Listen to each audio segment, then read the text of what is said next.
to Stanford University. ABC Saturday Night Football, the Cardinal and USC. SC already up 7-0, and E.J. Smith, the Stanford running back, hits the first down on a nice run. Here's what you missed in the first few minutes, Hurley. This game got started fast. Stanford had the ball first, a ball that was thrown high, tipped, interception there by Max Williams, and a couple plays later, just like that. This USC team with all that hype, they go on the board first here to go up 7. And there's a flag going to come in there. It'll be pass interference against the Trojans as McKee was looking for Bryson Tremaine, a 6'4" senior from Los Angeles. Mekhi Blackman, one of the many transfers. Pass interference. Number 6, defense. The ball will be placed at the spot of the foul. That's an automatic first down. Blackman coming over from Colorado, called for the foul. Yeah, and again, another run-pass option. Talked a little earlier about what David Shaw has done in the offseason, studying Wake Forest, going to more of this RPO look, which is new for them. And right now, the USC safeties are not figuring it out, putting a lot of pressure on the corners on islands. That was a little bit disjointed. Going to be a false start. And they kept this under wraps in the opening win against Colgate last week. False start. Number 75, offense. 5-yard penalty. Still first down. Didn't really show any of the slow mesh look here and trying to catch Trojans off guard, and also to reinvent themselves on offense a little bit. Yeah, again, they used to be more of a, you put I formation, a couple tight ends, and just, intellectual brutality, dominate the line of scrimmage and play action off of that. The years of Andrew Luck and Kevin Hogan and so many others, and they've kind of changed because of their skill and who they have at quarterback and receiver. That is a terrific cut from Smith. E.J. Smith rumbling his way into USC territory, knocked down at the 40-yard line. Max Williams on the stop. But you're going to get good blocks in here. The linebackers, I think, get confused here because 87 Archers. Looks like he's going here. A lot of times that's going to bring the ball that way, but instead they go back that backside behind that, and the linebackers are out of position. Give again to Smith. Good running room over the left side. He'll pick up 6, maybe 6.5 before Blackman stops him. This is a great test for Stanford because this is a veteran team. They have been through a lot in recent years with COVID and the restrictions and the injuries. They put a lot into this season with a lot of fifth-year seniors and guys that have been embarrassed with how they have played in recent years. How do they respond to this adversity? So far, they've looked great. Casey Filkins now in the game at running back with his first carry. Tuli Tuipulotu making the stop for the Trojans. Nice. So here's what he's looking at. He's trying to determine, watch how long the mesh, watch the quarterback and the running back. Long mesh, read him, he drops, you hand it off. He comes down, you pull it, and you're going to throw the ball to the receiver to the left. Look how long this mesh is. The longer he stays on that mesh, the longer it gives him a chance to be able to make that read and determination on that safety. Again, the long, slow mesh. Filkins picking his way down to the 23. And this time he's reading the linebackers. This time it's not always the safeties. This time he kind of felt the backers. Backers see this action and they right away start to back out. And so he decides we're going to hand it off, get some positive yards on 1st and 10. And he thought, boy, the way Wake Forest has run this offense, he just thought it would transition well to what he has to work with here on this Stanford roster.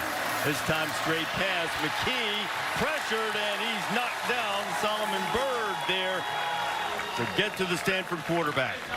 Well, that's just great coverage downfield. He's either got to, find a way to get that ball out. You see a blitz here, it gets picked up, but what I recognize is there's nobody to throw the ball to. Eventually they're able to get home, but ideally he's able to get rid of that or make a little bit of a quicker decision, kind of tight end over the middle there, but you can't obviously take the sack. First chance to convert a 3rd down tonight. Dave got it to Smith. Smith inside the 20, trying to strain his way close to the first down. I think he's going to be about a yard short. Well, they've really committed to this new look. Anytime you see David Shaw's quarterback sitting on that long ride, you know what they're doing. This time he's going to get under center. SC's confused here. Smith's averaged nearly 10 yards per carry in this opening quarter. Romello Height is the Trojan that is on the deck. Stanford's on the move. Trojans up by a touchdown. Trojans already up 7-0. Stanford trying to answer, and the Cardinal facing a 4th and 1 from the USC 19-yard line. So far, we've seen a really good start by E.J. Smith. EJ's got it again. He's got a first down.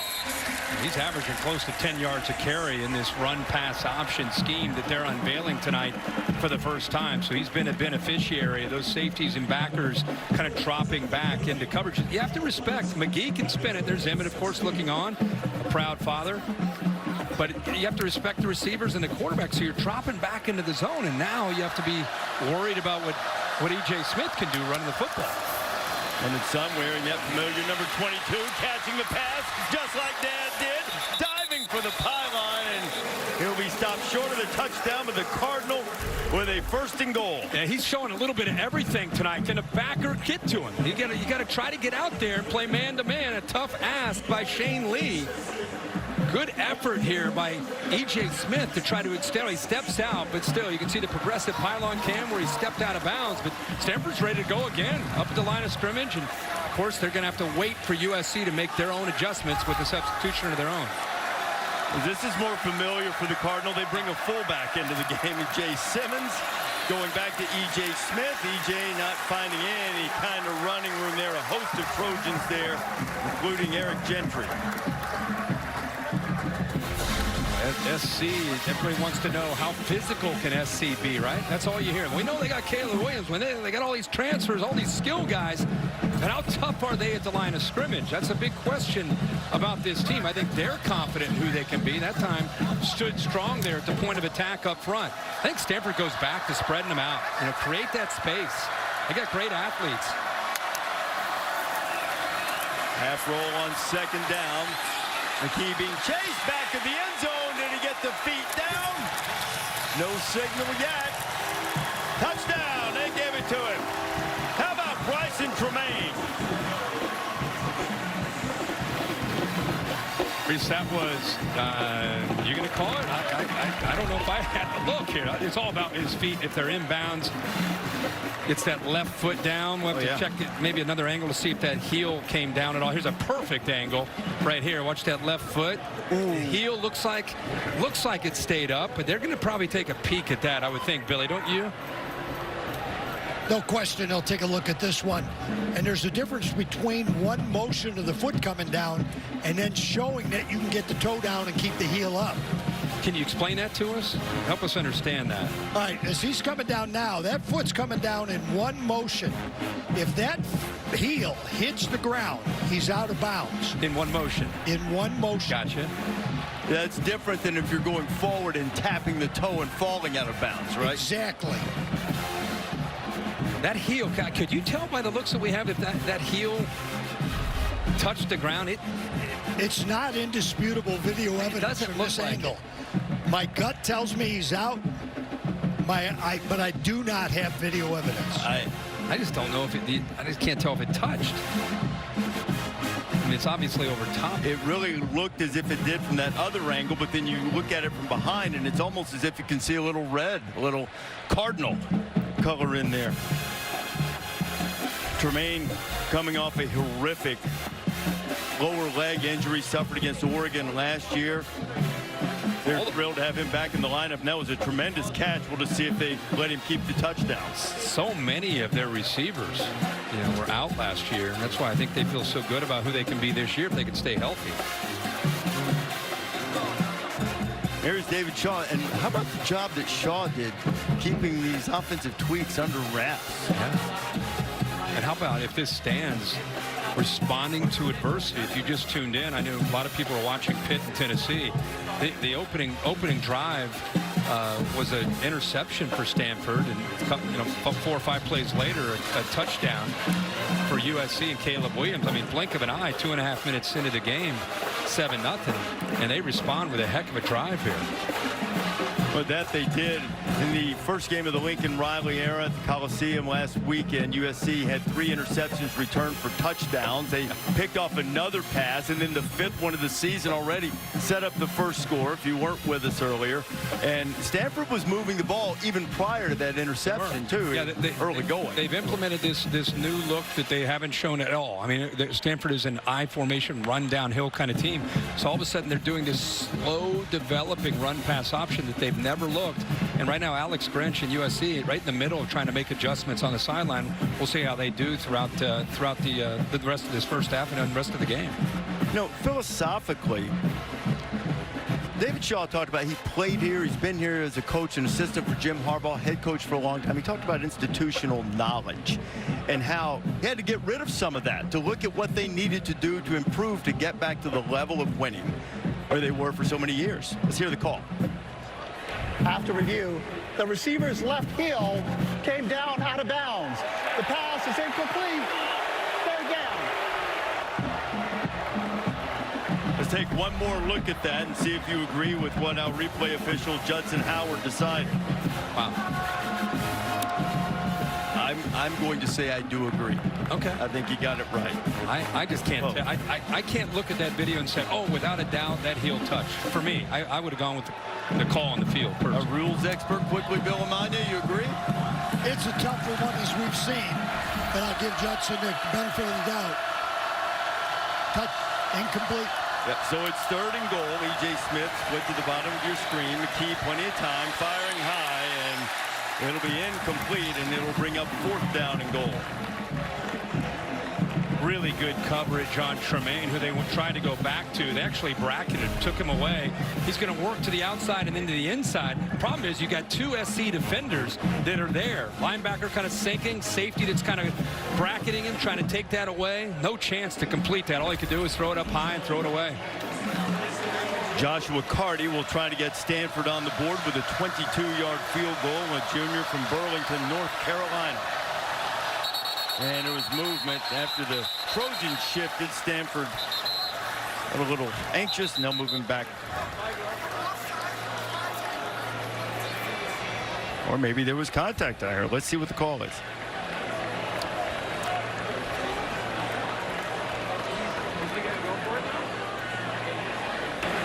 Offside with contact. Number 91 defense. Half the distance to the goal line.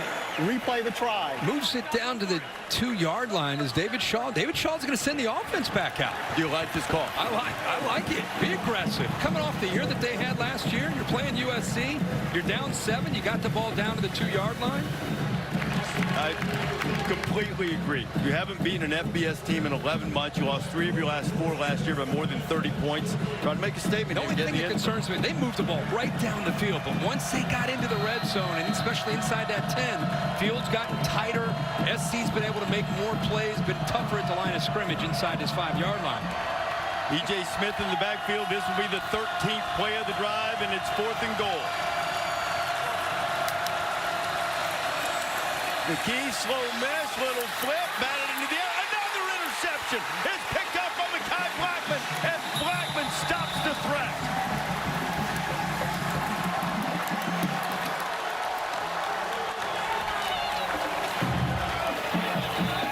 Well, that is on the year 5 tip pass interceptions by USC. You think Alex Grinch, the new defensive coordinator, is going to be proud of that? Great effort there by Blackman, who's another transfer portal guy from Colorado. Eyes in the backfield, watching that quarterback. He puts it up in the air where his big target has a chance to make a play on it, and SC denies Stanford after a 13-play drive.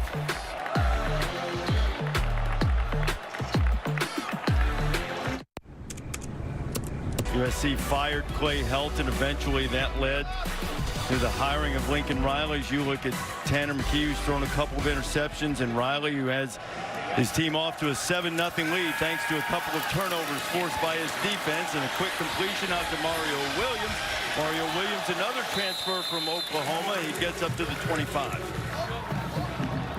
Take a look at our Chick-fil-A impact players. Well, we're going to talk about a couple of transfer portals. Travis Dye, Oregon, Jordan Addison from Pitt.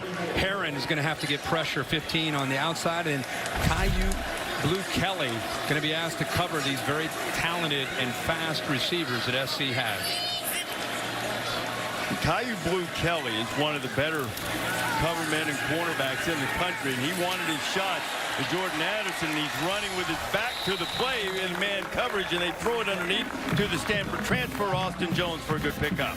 Yeah, Austin Jones is, we had a chance to check in with him. He's fired up to have an opportunity to play against his old guys, and a little bit of fun trash talk back and forth this week, especially from some of the Stanford guys. Those are some of his best friends, that he's going up against. It's the world of the transfer portal that we're all trying to adjust to and understand. He and Caillou Blue Kelly are close friends, and there's a lot of communication this week as Caleb Williams pulled it, kept it, finally dragged down by Lavani Damuni, but he gets up across the 45, or they'll mark him down with a slide at the 45. I feel like that's the secret sauce. When Lincoln Riley, think over the years, Kyler Murray, Jalen Hurts at Oklahoma, when he has a quarterback that can move, and any athletic quarterback gives defensive coordinators nightmares, but when he has a guy that can spin it and run his stuff through the air and then also pull it down on his own read and make that defense have to freeze for a second, not only is he going to gain positive yards, that sets up every other aspect of what Lincoln Riley can do. It just opens up his entire playbook. Austin Jones has it again. He knows his way around this field, and he moves into Stanford territory to the 45. Good block up front by the tight end Malcolm Epps. Or he's also pulling around the left guard. And again, that's a staple of a Lincoln Riley offense. Those counter plays, they pull that backside. Could be anybody, but then in that case, the tight end and the left guard pulled around to open that up. They go play action off of that. Tough to match up with. Williams escapes the pressure, fires it into traffic, and it's incomplete. Looking for Leighton McCree, who caught a touchdown earlier. Jacob Mangum-Farrar on the coverage. Yeah, we talked on one of our impact players was Herron coming off the edge. Stephen Herron, can he get pressure? And he does. Now you've got pressure on him. Now you got to contain him. And Caleb Williams, a confident quarterback. There's not a throw on this field he doesn't think he can make. And if you can get him to maybe take some chances, he's not afraid to put that ball into coverage. And maybe you get a tip ball and goes up into the air, you try to come up with a turnover. Second and 10. Let's see if they look for the reigning Biletnikoff winner, Jordan Addison. Wearing number 3, Carson Palmer's old number, pulled out of retirement. Instead, he finds a wide open Brendan Rice. We've seen a lot of Emmitt Smith's son. Now we get a big play from Jerry Rice's son. There's a little confusion there with the coverage.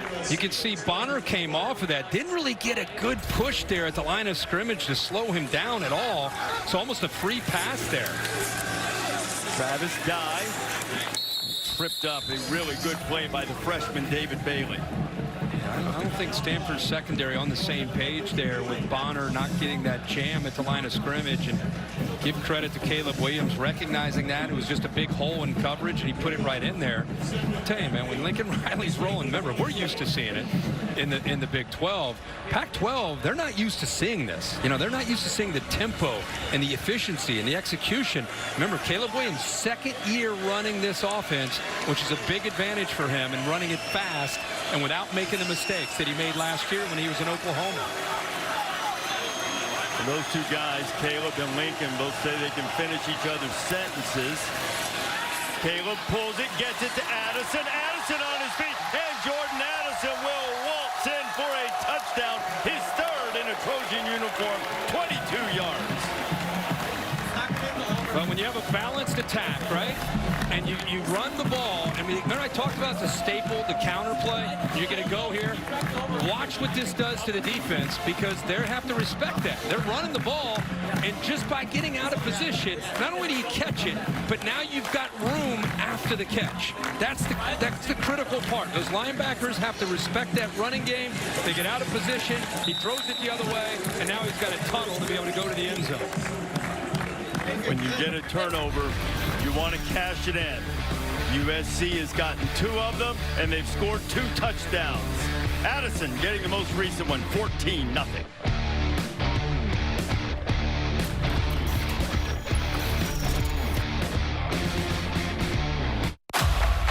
We're in a bit of a predicament. Turnovers turn them into touchdowns, and with 4 minutes remaining in the first quarter. number 10 team in the land in the top 10 for the first time since 2017. Already up 14-0. Casey Filkins will return this kickoff. Filkins looking for a little running room. A flag comes flying in from a couple of directions.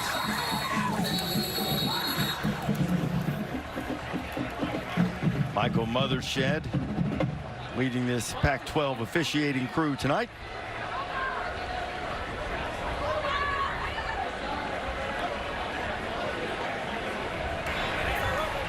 There are 2 holes on the receiving team. Number 86, that penalty will go from the spot of the foul, half the distance to the goal line, first down. Freshman Sam Roush nabbed for holding. We check in with Holly Rowe. Hello, Holly. Hey there, guys. When I got to the stadium today, the very first person I saw 3 hours before the game down here was Jerry Rice. This San Francisco legend has his son on this team for USC. You saw Brendan Rice get a shot in that last drive, and he said, you know, I talked to him after the game, or before the game last night. I gave him a lot of encouragement, advice. He said, but I don't want to ever put any pressure on him. He's not trying to be great like me. He's just got to do his thing, and we already saw Brendan off to a great catch on that key drive to score, and really cool legends down here. Ronnie Lott, Jerry Rice, Emmitt Smith. I'm geeking out down here. Holly, that's one of the things Lincoln Riley's done. He's brought back a lot of the former Trojans, wanted to make sure that they feel a big part of the program. And Jerry's son, Brendan Lincoln Riley, was telling us the other day that very physical, needed some polish, and is really accumulating that quickly as he settles into this offense. Yeah, what a great offense to be able to come into, as we've seen here. I mean, look at Lincoln Riley. Step for step with Caleb Williams. First 2 drives could not have gone any better. They're still over there communicating, making sure that they're ready for that next series. McKee pulls it, completes it to Elijah Higgins. Higgins, one of the guys that they felt like maybe they didn't get the ball to quite enough in that opener against Colgate. Kalen Bullock on the stop. Yeah, really good read there by Tanner McGee. Felt that slot nickel blitz there and just gets the ball out. He had right in the middle of a mesh and gets the ball out immediately and gives Higgins a chance there to pick up the first. E.J. Smith turns the corner and gets across the 25. He'll be marked out of bounds up around the 29-yard line. Walter Rouse, that left tackle, nice job. They just kind of set the wall up on the left side of that offensive line, giving him plenty of room to be able to get off to the edge. SC, I don't know if there's a miscue or what, but just kind of gave that edge up to the defense, and E.J. Smith took huge yards. McKee pulls it, taking a shot. Tremaine was all tied up, and Blackman is going to be called for interference. He and Tremaine have tangled a couple of times tonight. Well, again, if you're just tuning in, this is a new offensive approach from David Shaw. Pass interference. The mesh is here, but his eyes are here. Slow mesh, read that safety. He's coming down. Now you've got a one-on-one that you're trying to hit. He comes off that handoff, puts it up in the air. He ends up getting the interference, but that's pretty tight coverage there. That's, you know, it still feels like a 50-50 ball. So you're reading that safety. It's almost like SC's willing to give up. Hey, we're going to come down and take away E.J. Smith. See if you can hit that one-on-one against bump tight coverage there. That's not an easy throw and catch to make. More traditional looking Stanford formation. Fullback in, and they'll go on the end around. Urasek getting at the big tight end. Is rumbling into the open field. Urasek inside the 20. He gets inside the 10, and the Cardinal threatening again. Well, you know what? USC, thinking about Toby Gerhardt, they see I formation, they see this. Right away, they think attack, attack, attack, and instead, it's the tight end that's going to come around to the other side. They're coming downhill to stop that run, potentially from E.J. Smith. A really good hustle there by Nugent, the center. A 50-yard run from Urasek back to E.J. Smith as he noses it down to about the 3. Now, they were down here the last time they had the ball, and things slowed down quickly inside the 5-yard line. SC, to their credit, buckled up against the run, forced him to throw, came up with the interception on a 4th down play. What does David Shaw have in store this time around? They desperately need to get it in to the end zone. Jay Simmons in front of Smith. Smith looking for a hole. And he is met by Trojans. First man in there was Shane Lee. Yet another transfer. Shane came over from Alabama. Shane Lee diagnoses this very well in the middle of this defense, and give credit to the defensive line for protecting him. Let him be free. He can get through that, all that traffic, and is able to slow him down really close to the line of scrimmage. Again, it's a different game for this Stanford offense when they get inside the 5-yard line. I think they prefer all that space to work with, and things just get a lot tighter.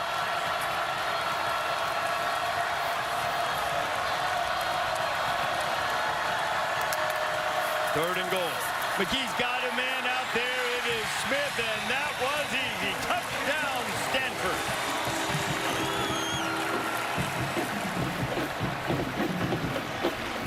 Just a miscue here. Smith out here. You got man-to-man in here.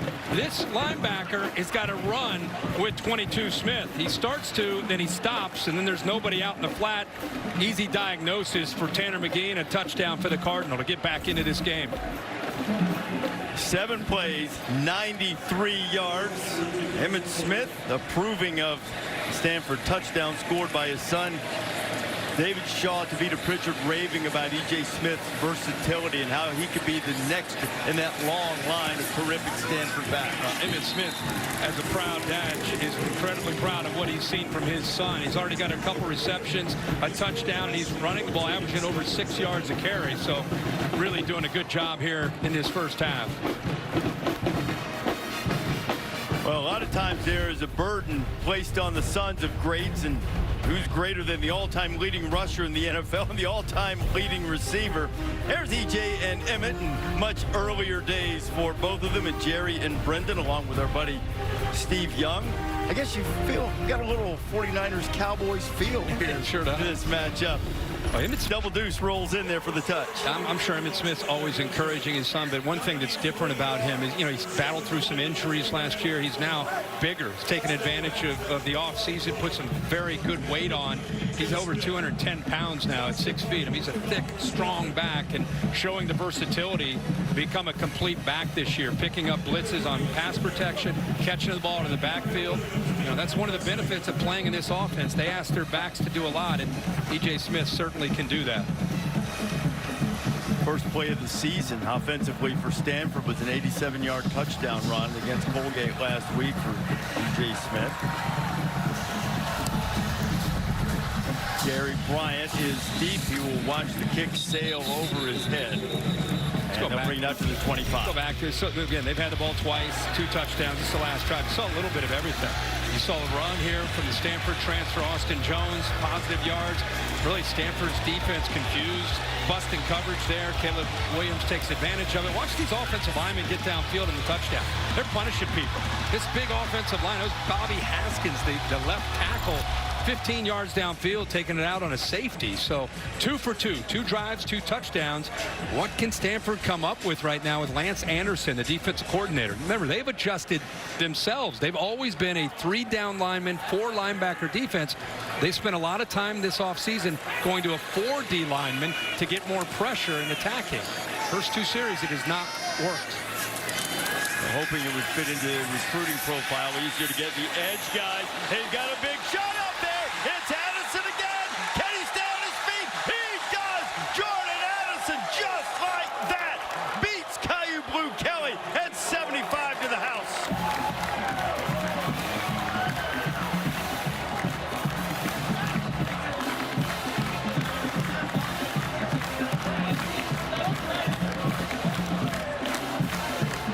I think all of America right now is taking notice of all that hype. Not that good. Overrated. It's USC. What do you expect? Lincoln Riley? Now this is their first big stage and first opponent in the conference, and their offense looks really good. We've been watching a lot of football these first 2 weeks. This offense looks really good. Now, if you're going to play man-to-man against Caleb Williams with these receivers, that's a risk. They put their free safety on this slot receiver, which takes him out of the play. See him go over this on this crosser. Now you've got the post behind it, and there's nobody left in the middle of the field. He goes up and over this free safety. It's one-on-one, and that is a great throw by Caleb Williams, and that is a tough ask by Blue Kelly to have to stay with Jordan Addison. shows any physicality there to be able to pull out of that potential tackle. But great route, great timing, and outstanding execution in these 3 series. Scored on their first 6 possessions last week, and Caleb getting him off to a quick start in this one as well. Addison won the Biletnikoff Award for Pittsburgh last year. 17 touchdowns for the Panthers, 4 now for USC. That leads the nation touchdown count. See, I like that right there. I like that. This is leadership. For all you everybody, young quarterbacks watching, they're up 21-0. He's not on the sideline drinking water, telling everybody how great he is. He's in the huddle. He's thinking about the next series. He's not happy with 3 straight series and 3 touchdowns. Look, he's going over to the lineman. He's going to dap them up. Encouragement. Man, that's all the intangibles you want to see from a great player. Not just about the physical plays. Casey Filkins will let it go into the end zone. Stanford will start again at the 25. Aerial coverage provided by Goodyear, celebrating the challenge of road games everywhere. Are you ready for the road? Goodyear is more driven. College football continues next Saturday on ESPN. Georgia has looked terrific. South Carolina ran into those Hogs in Fayetteville today. They'll be back home to take on the Dogs. Dogs may be number 1 next week, too. Yeah. Mississippi State and LSU at 6 o'clock Eastern time. And that 6 beside Texas A&M is going to disappear. If you didn't see, Miami goes into College Station next week. If you didn't see, the Aggies lost to Appalachian State at home, Kyle Field today. 21-7. Stanford been able to control the ball some. But boy, the Trojans have been so explosive, Holly. Well, guys, one defensive update for you. Romello Height, one of their edge players, number 2 for USC, is out for the rest of this game. He's got ice on his right shoulder. He was that player that got to the sideline late and went down, but does not look, from what I'm seeing on the sideline, as if he will be able to return. Now, Holly, pads are off, and Romello, who transferred from Auburn, came into this game nursing a bit of a shoulder issue, and it appears he took a shot that'll slow him down again. That slow mesh got slowed down and hit in the backfield. Mekhi Blackman has been really a busy guy for the Trojan D. Well, that's one way that we talked about. What adjustments will Alex Grinch make? He's going to bring a corner blitz from the boundary. So that's one way to take away the slow mesh. Slow mesh, he gives it. Safeties are back. Thinks it's going to be okay. Unable to locate that blitz. He ran right into it. Have not seen Stanford in these 3rd and longs much at all tonight. It's like Lincoln Riley got over to the official to call a timeout. Didn't like the matchup, perhaps. 8 seconds remaining. SC takes its first timeout. Lincoln Riley in his first season, as we've mentioned, loaded up the wagon, left Oklahoma. Boy, did he fill that wagon full of trophies. Couple of Heisman winners when he was at OU. Baker Mayfield, Kyler Murray, both #1 picks. Yeah, don't forget Jalen Hurts, all these college football playoff appearances, but he had to get on a plane and head to Los Angeles. Took a lot of transfer portals with him. Different colored jerseys and uniforms. Landed in Hollywood, and all of a sudden they got new uniforms. Got a new golf shirt on. Here they are at the Coliseum. It appears to suit them well. Also, you see the difference in transfer philosophy. 19 players coming to USC. That's 6th most in the Power 5.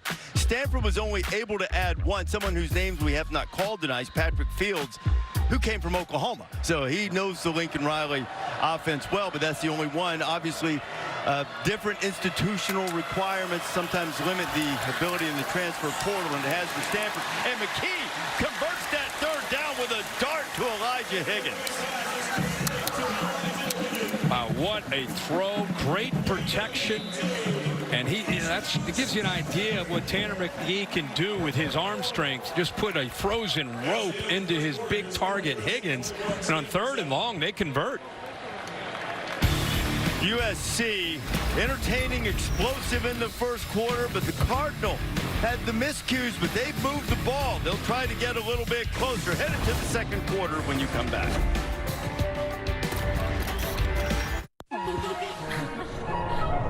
USC on top of the Cardinal 21-7.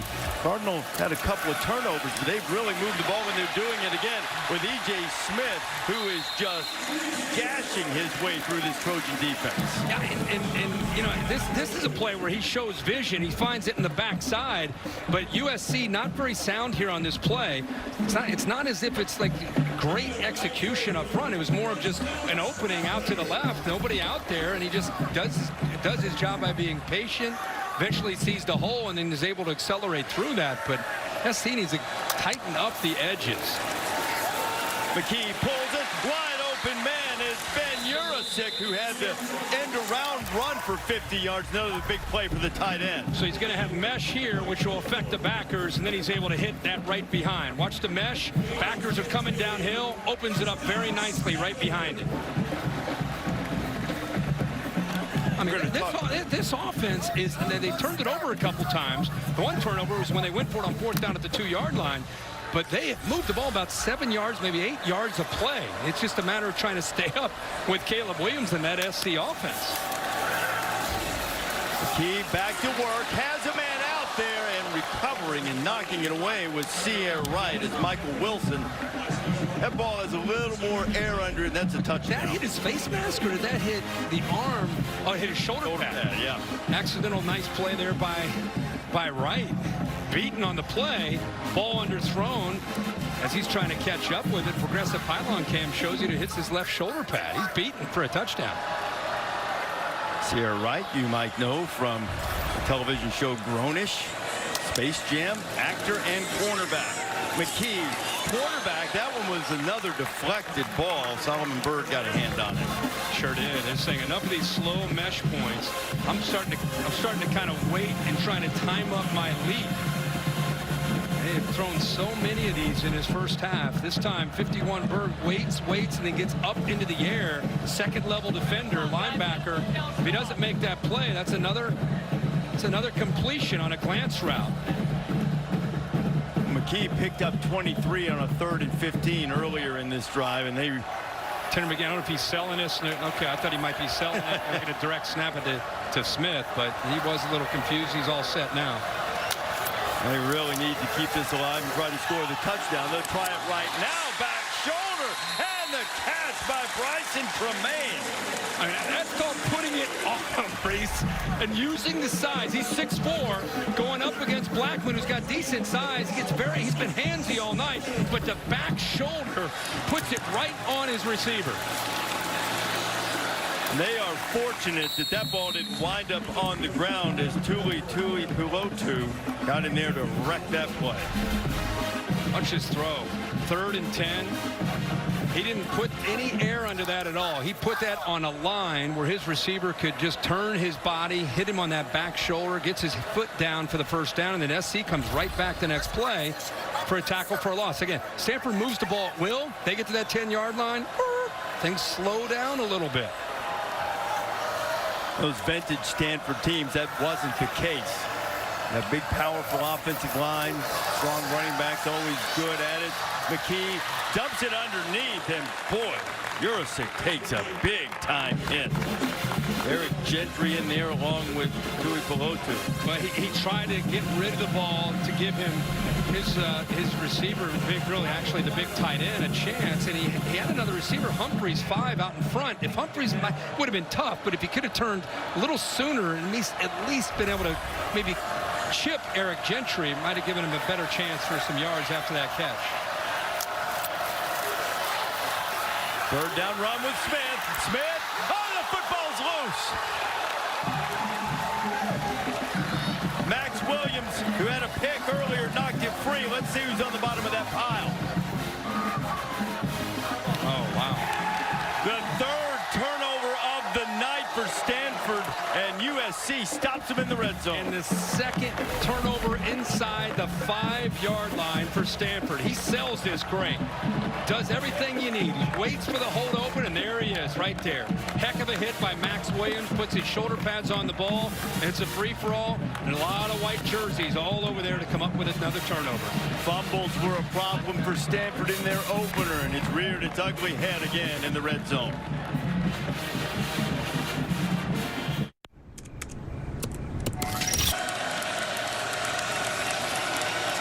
fumble by E.J. Smith. Trojans have the ball back, and they keep it on the ground for the first play of this drive. I think the real question for Stanford is they've been out on the field, their defense, for 3 series, and they have given up 3 touchdowns. The last one was a bomb to Jordan Addison.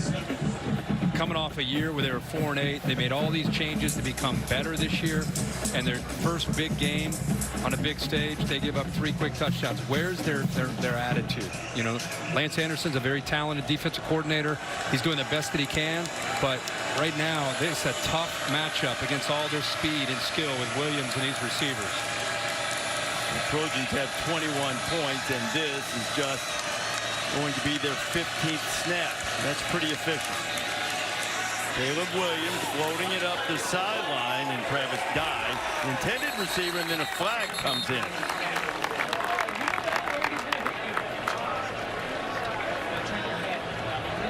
That was David Bailey.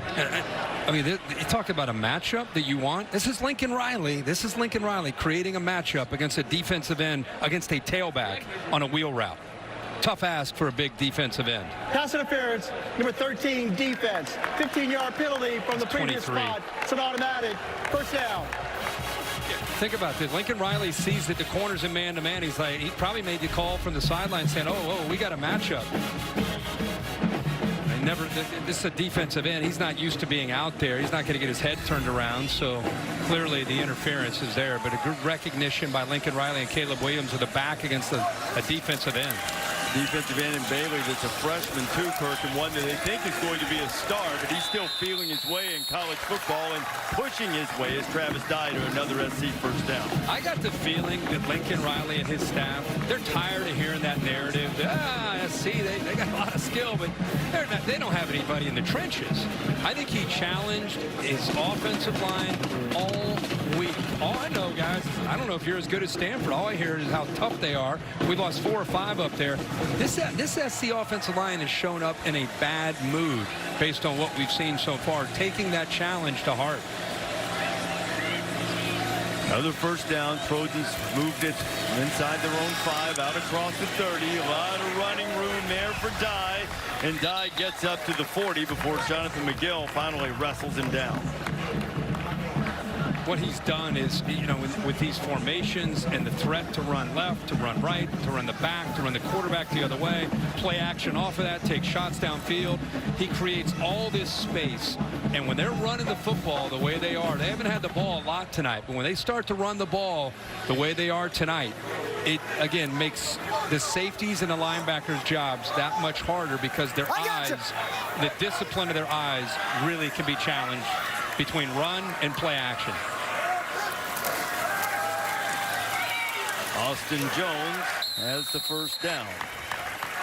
And all you have to be when you're dealing with this kind of speed is hesitant for just a second or half a second, or step out of position off of a play action look two steps to your left, and all of a sudden you create a blocking angle for a pulling guard or tackle. Williams, all kinds of time directing traffic, now running out of time, and he'll skip it short of Addison. His receiver fell there, Mario Williams. That's where he was looking to go. He had a matchup that he wanted. 4 goes down. He was dialed in him. That was his primary. And then he just started to run for his life after that, and there's no one there. So good job of improvising.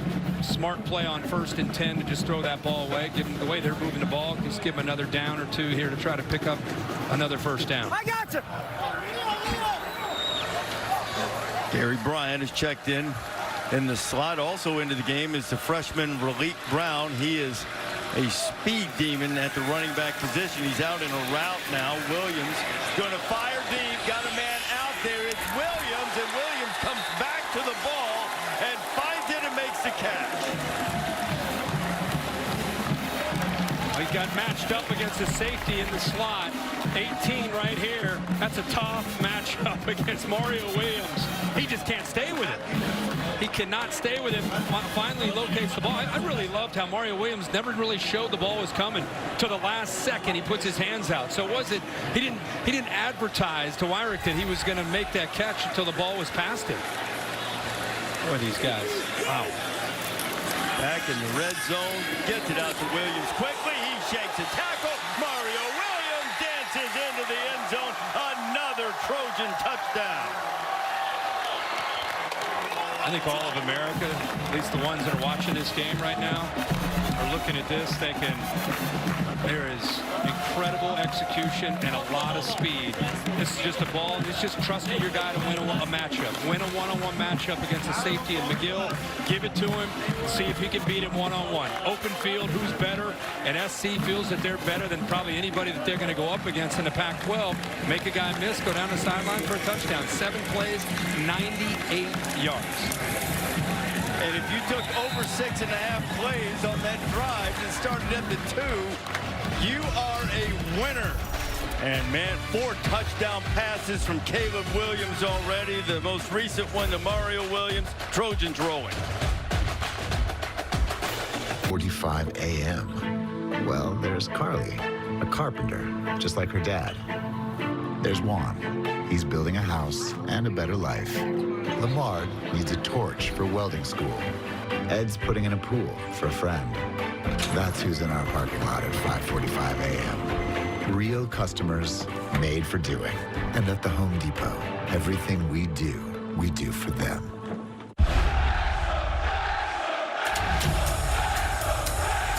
I don't think the goosebumps are because it's cold. Wow. Football means everything to people in this town. You guys are fighters. I have nothing but faith in this team. I feel like I'm hooked up to whatever IV you guys are on now. And I'm scared. FX's Welcome to Wrexham. All new Wednesdays on FX. Stream on Hulu.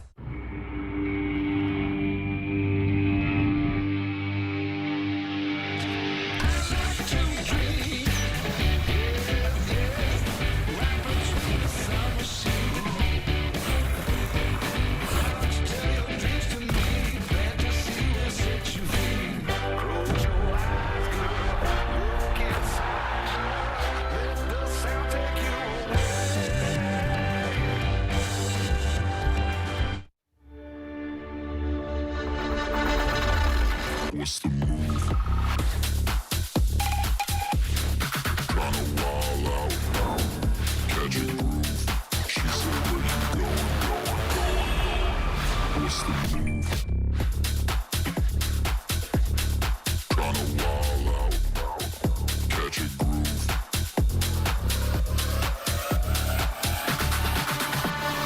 What's the move? This table is good. I'm so ready. Oh my God, what is going on? I am so ready. It's okay. Fine. It's fine. Yeah, it's only one person.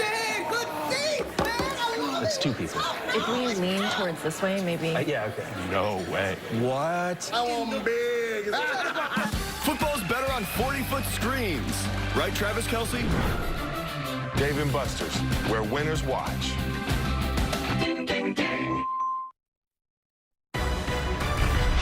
Saturday Night Football, presented by Capital One on ABC, is brought to you by Goodyear.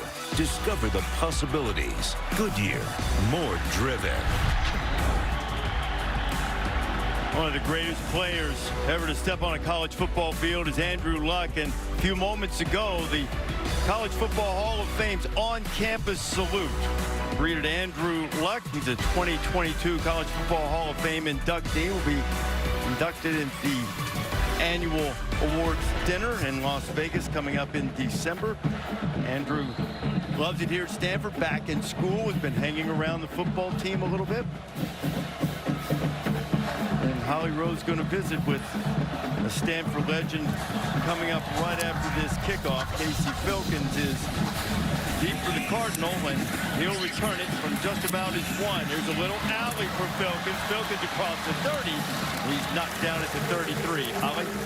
Well, a huge ovation as you're honored in the field going into the College Football Hall of Fame. What does it mean to you to be known as such a legend here at Stanford where you played? Oh, it means the world, and probably more than is the relationships with these men standing behind me, my wife.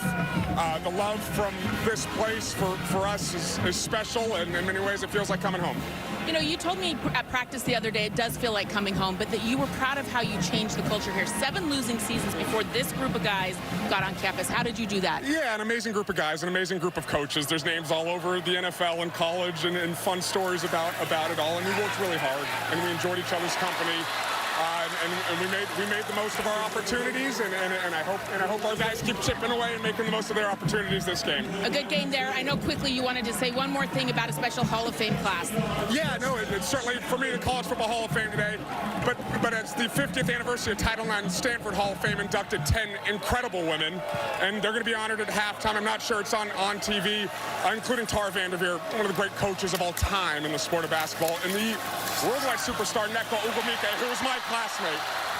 And it's special to share this night with women, and it's especially topical because I have 2 girls now, and I want my girls to have all the opportunities in the world that little boys get as well. Thank you so much, Andrew. Appreciate you. My pleasure.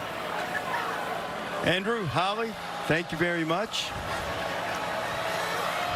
Tara Vanderveer won a national championship despite all of the restrictions that Stanford had imposed due to COVID-19. Tanner McKee, and here they are back in the red zone. Herbie, if they can hang on to the ball, maybe they can get into this. This has kind of been the theme, right, all night. The backers kind of get caught up here. Nobody's able to get home. Good job by Tanner McKee. He's hit a couple quick passes during that interview. Now he sees it just opens up. Man-to-man coverage. Nobody accounting for the quarterback. Backs turned to that quarterback, and he's a big guy. I mean, he's 6'6", 230 pounds, but he's got enough speed to make you pay for that if you don't account for him when he throws the football. But again, in the red zone, can the Cardinal put 6 on the board?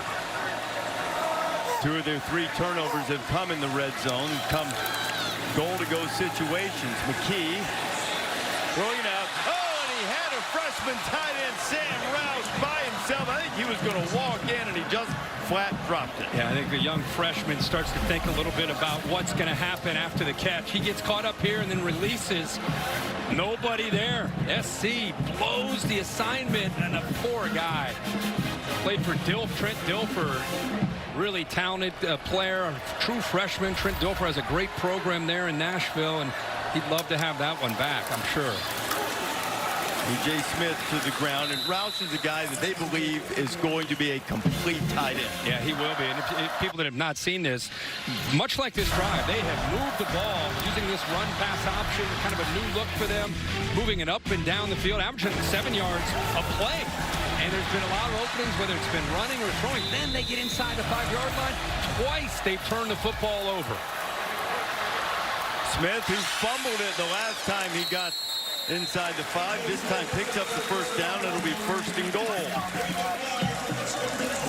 He's had so much room to run. Those linebackers had a tough time, whether it's been out to the outside or up the middle. Just a little bit, step or 2 slow. That time, again, inside that 5-yard line, it's like a different game. It's like a different game. Below 2 getting in to knock Smith down in the backfield. That is a little bit striking, even with the changes and tweaks in the offensive philosophy, because you're used to Stanford imposing its will here. They really haven't done that in a couple of years, though. Surprised that they're using this tempo. Give to Smith. He's got an alley, and this time they'll move it and pay it off with the exclamation point and the touchdown. Tara pleased, E.J. Smith, Evan Smith pleased, and maybe the Cardinal getting back in it. Watch the right side, open things up here. Emmitt Smith, patience, and then he sees that opening, follows the block there by Miles Hinton. And again, no one there to stop E.J. Smith, but a good job up front by the big boys. Smith approaching 100 yards on the night, and for all the love that we've given USC's offense, and rightfully so, not everybody's going to turn the ball over to him and be as gracious handing it over to him in the red zone. This time Stanford does it, and it's a 2-touchdown game.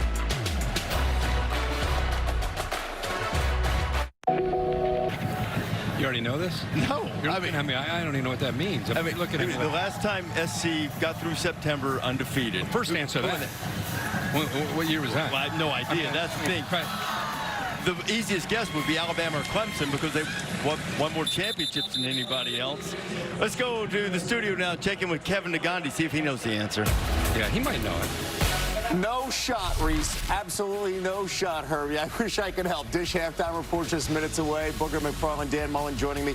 Dave, top 25 upsets. Who surprised you? Well, it was App State, the way they controlled the Texas A&M offense. Only 8 first downs for A&M.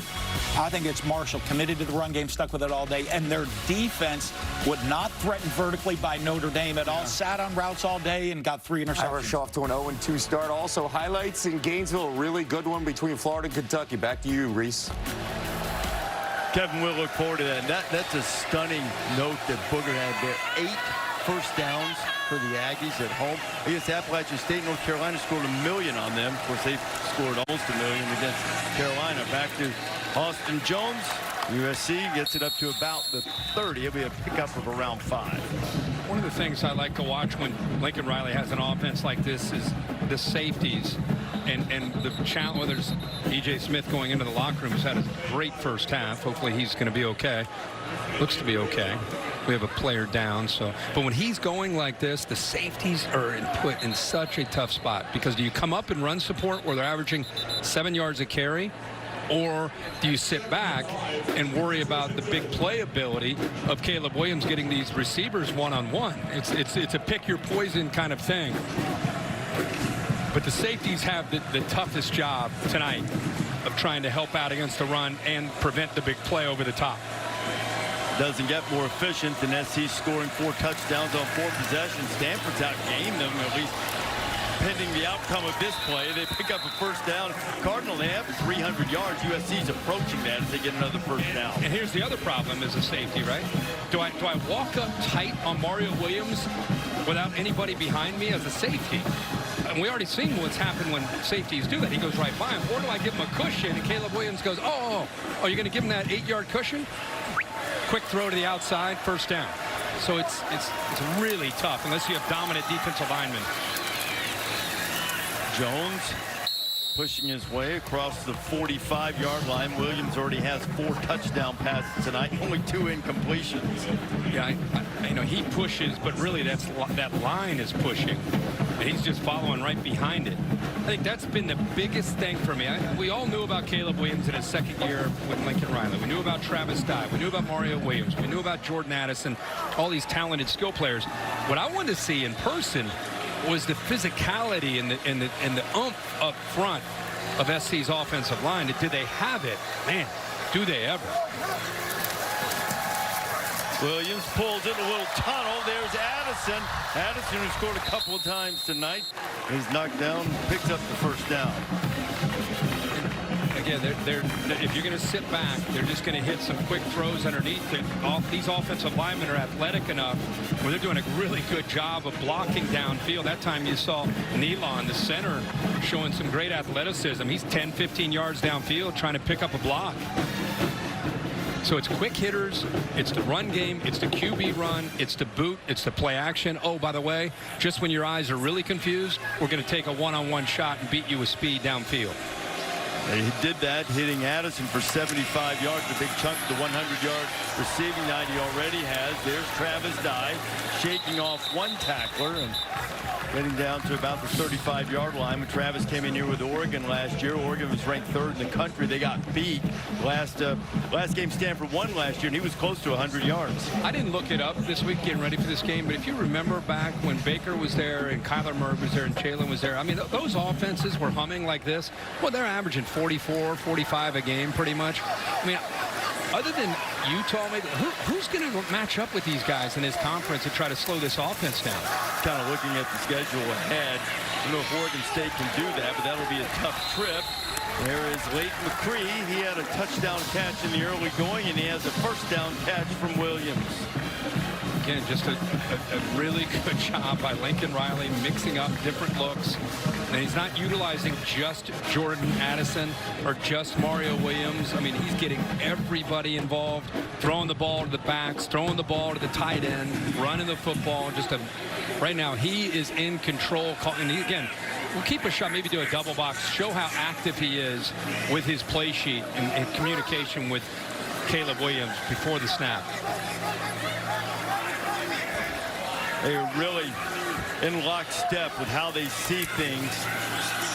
The give on the inside, and Dye is going to waltz his way into the end zone. 5 possessions, 5 touchdowns, 27 yards for Travis Dodd. You know, it's almost like Lincoln Riley's playing Madden, like a dream or a fantasy game, and he's just over there calling. Caleb's about to snap the ball. He's like, what? He probably hears, what, check, check, check.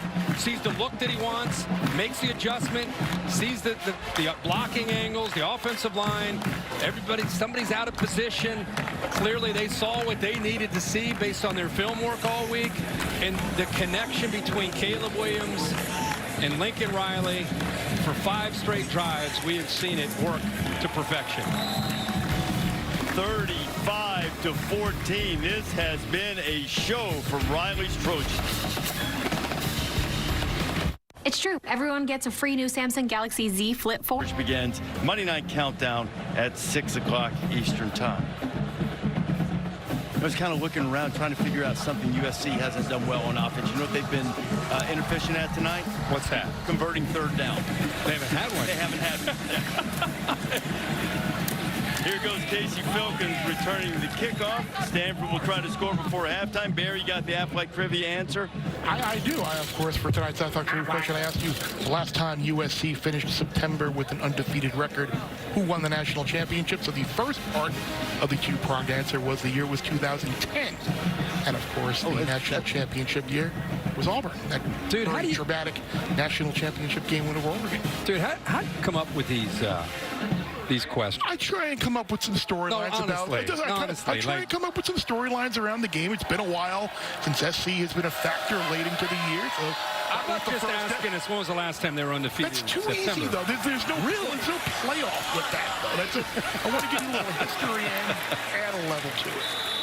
Well, that's the thing. The big note in that is that it's been 12 years, or going on 12 years, since they got out of the first month of the season unscathed. Right. Right. But that's a tough one, Bear. I'm not sure that's fair. But I'm just visiting tonight, so I'll let you guys settle that out. One of the benefits is this new RPO scheme that David Shaw has unveiled tonight. The safeties are really hesitant to get down and get involved in the run game because he's pulled it so many times to throw, and it's opened up some big running lanes. And the Trojans get some heat in there. Nick Figueroa among the men bringing down Tanner McKee. Well, Alex Grinch is known, you go back to his days at Washington State as a DC, and of course when he was at OU, they're known for their twists and a lot of movement up front. They don't necessarily blitz a lot, but they love to take some chances with some movement. That time it worked out. McKee, and the ball is on the ground. I think he didn't complete the catch. Well, that was a hit. That was a big-time stick. Nomura laying the lumber. Perfect timing. Let's take a listen to this. This is why you hit. Clean. Boy, that's nice. How about use the shoulder, too. To a CV. Nomura, right on time. Bill, you like that, right? I mean, that's not what you guys teach, all the clinics? No, but I'm just saying, the technique, right? Exactly. That's beautiful. Wilkins nowhere to run. Headgear comes flying off. Stanley Taufuo made the tackle and lost his hat.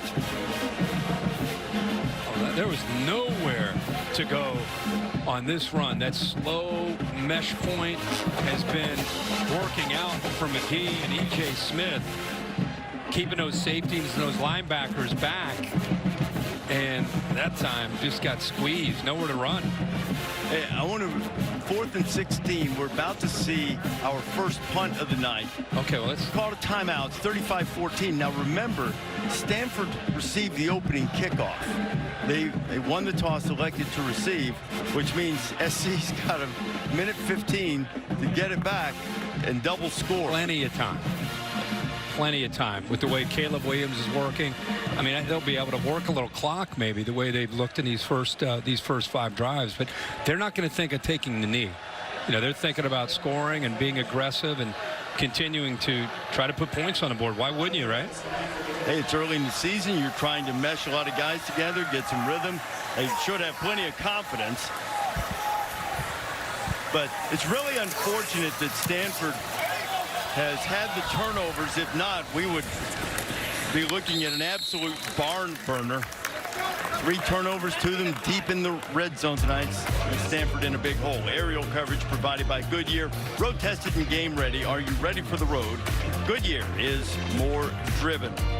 Next weekend, we had a wild Saturday this week. What's in store? Georgia, maybe they're going to move up to #1 after Alabama's late escape at Texas. There at South Carolina are the Bulldogs, the reigning champions. Other Bulldogs in the SEC on the road to take on Brian Kelly and LSU. Miami and Texas A&M.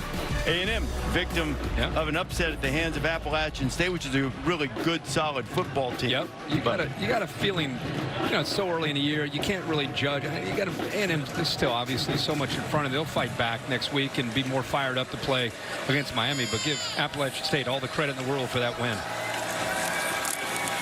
Ticking down toward a minute. Caleb Williams to Jordan Addison, a terrific open field tackle by Jonathan McGill. Boy, McGill did a good job tracking him all the way across. Let's see Lincoln Riley now. If they want to continue to move, there's 9 drives. Is that pretty good in the first half this year? Points on every drive with 8 touchdowns. Boy, oh boy. They have just been a machine in this one. The Trojans have already put up 348 yards in the first half. Now, it's a challenge. Lincoln Riley's having to collect all of these players from all over the country, from Pittsburgh and Addison, Ohio State, Alabama and Auburn, a couple of defensive starters from there.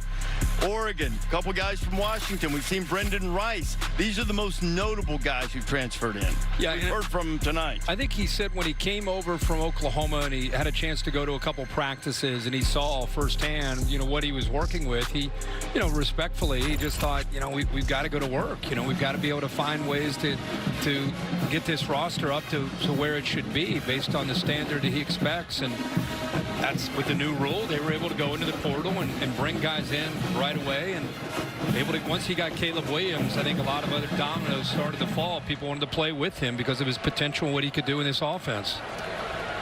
He did say he thought the offensive line was in decent shape. They still took a transfer there. That we saw Bobby Hopkins make a big block on touchdown play earlier tonight. And they go to the ground with gentleman we've mentioned earlier, Austin Jones, who's been Stanford's leading rusher the previous 2 seasons, but transferred down to Southern Cal. David Shaw, another timeout, trying to get the ball back here.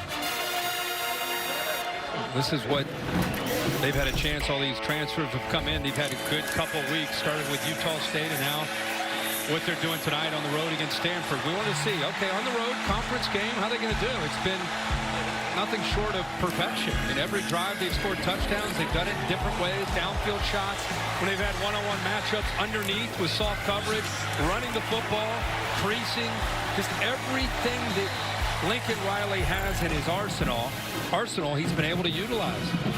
Can you imagine all the USC? USC's been away, right? That brand's been away since really going back to the Pete Carroll days. Remember Snoop would be on the sideline, Will Ferrell, Nick Lachey. Can you imagine them watching this game right now? Well, I don't Nick already texted me. I know, they're probably all reaching out. He's like, we're back. We're back. So get ready on the sidelines. All that energy is going to come back to the Coliseum this year. They want to see Caleb Williams and these guys score. First third down of the night for Caleb Williams and the Trojans. He fires. It's converted. Jordan Addison hunting the boundary. He's out of bounds to stop the clock.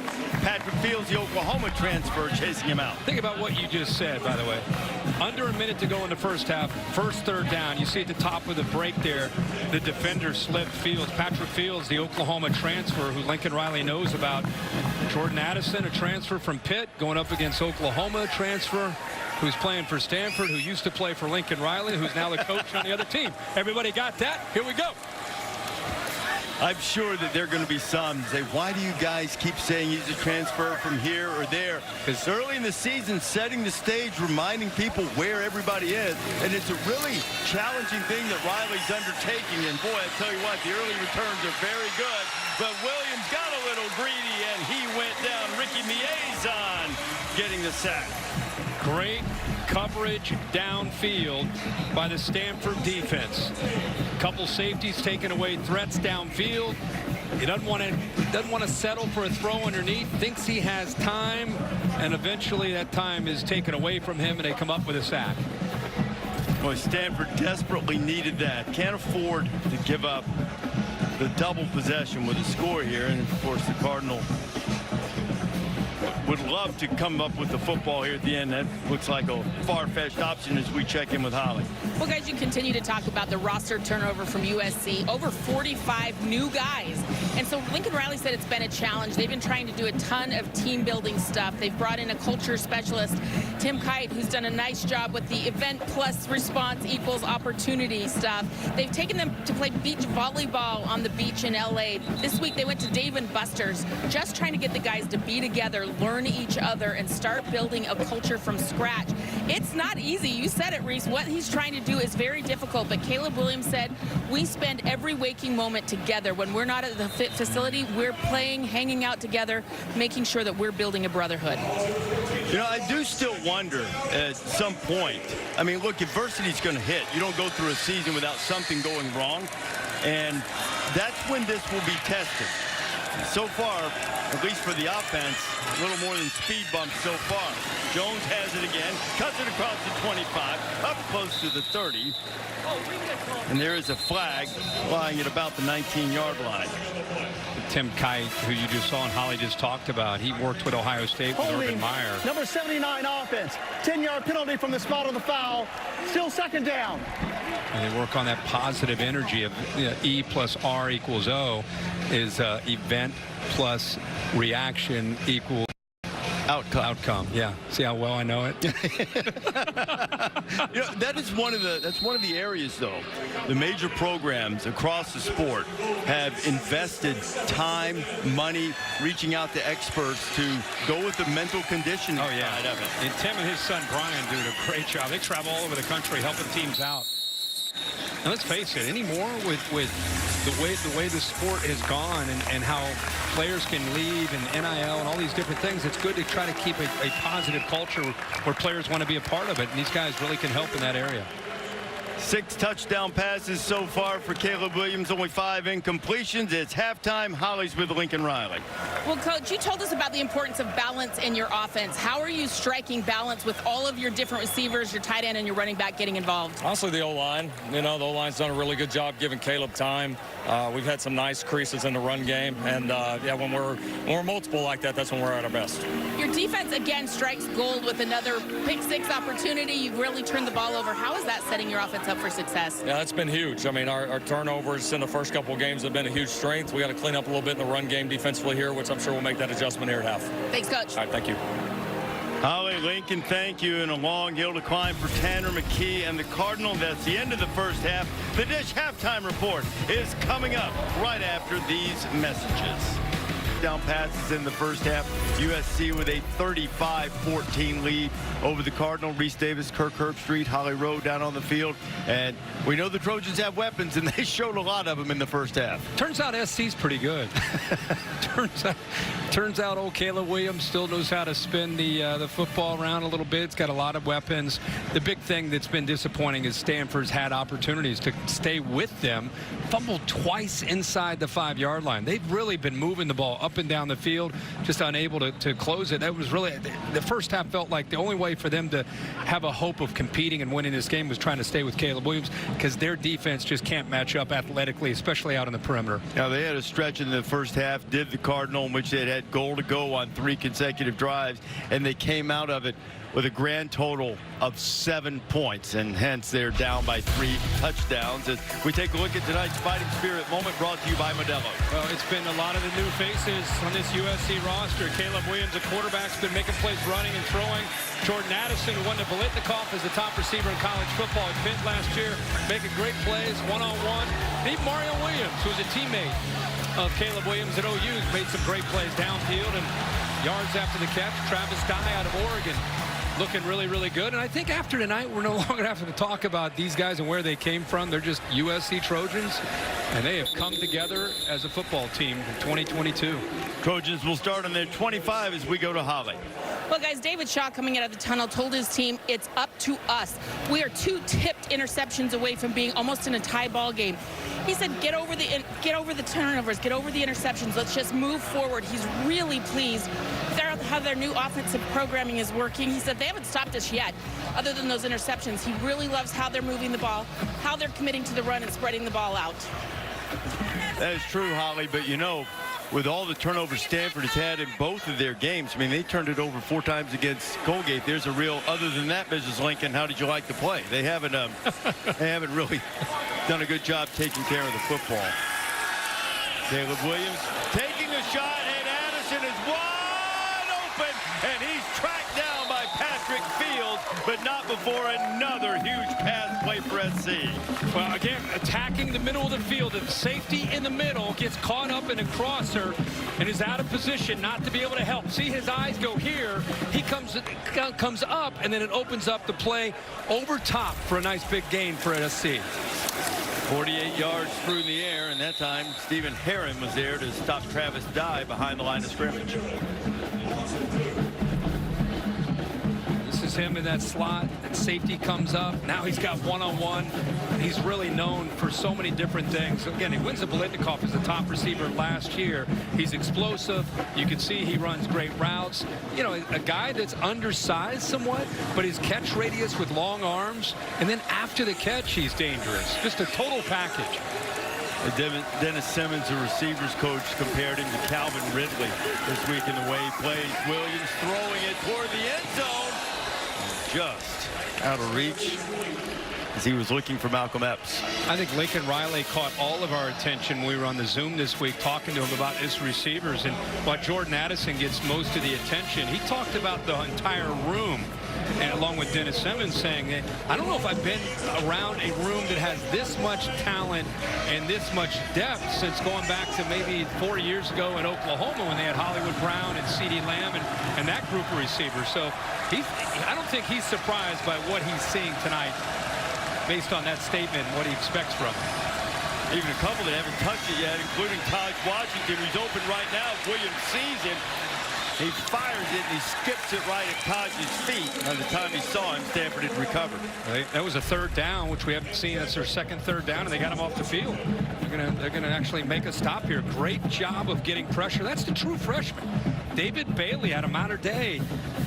Orange County showing what kind of speed he has. They really think that he's going to be a future superstar.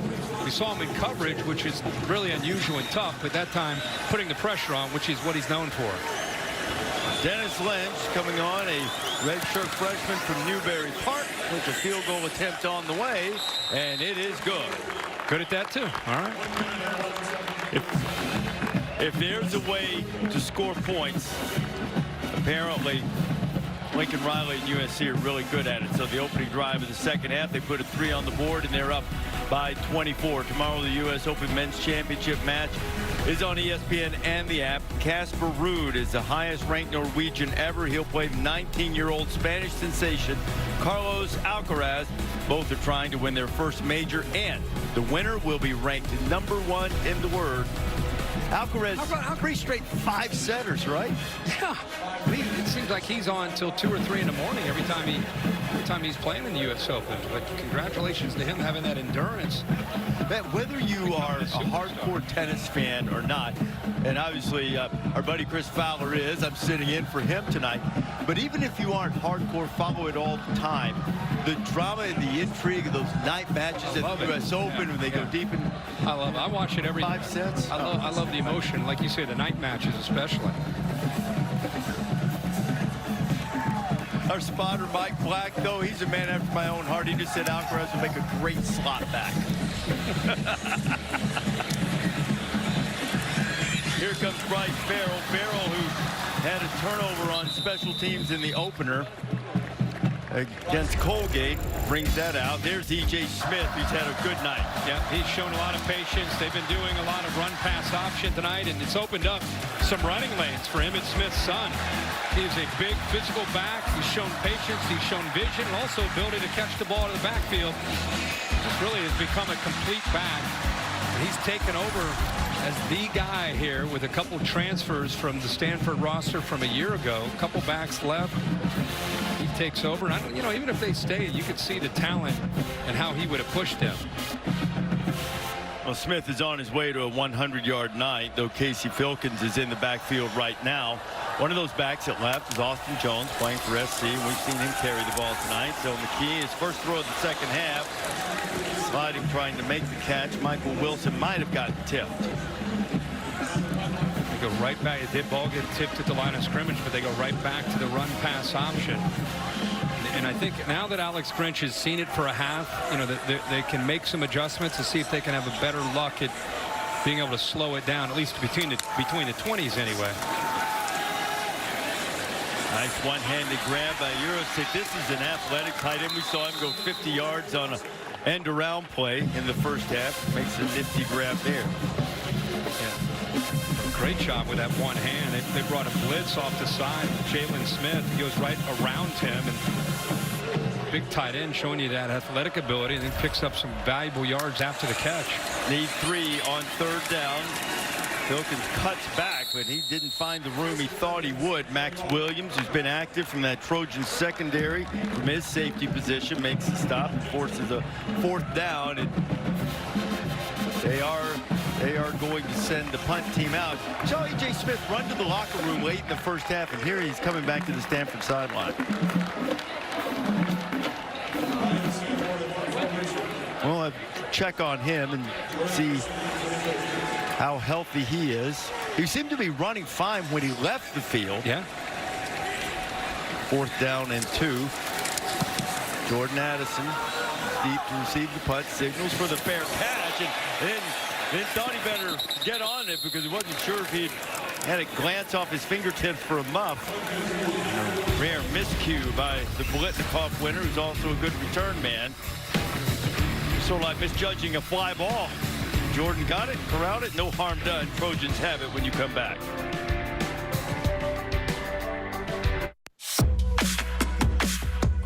Visits here, but things not going along very swimmingly tonight as SC has a 38-14 lead here early in the 3rd quarter. SC has the ball back. Caleb Williams going right back to work. Another quick completion. Making the grab is Gary Bryant. Gary Bryant getting in the stat column. Yeah, let's take a look at Lincoln Riley. We talked about his communication and how special it is with any of his quarterbacks, especially once they have experience. You know, and we always kind of kid about his play sheet. I mean, it's a little piece of paper.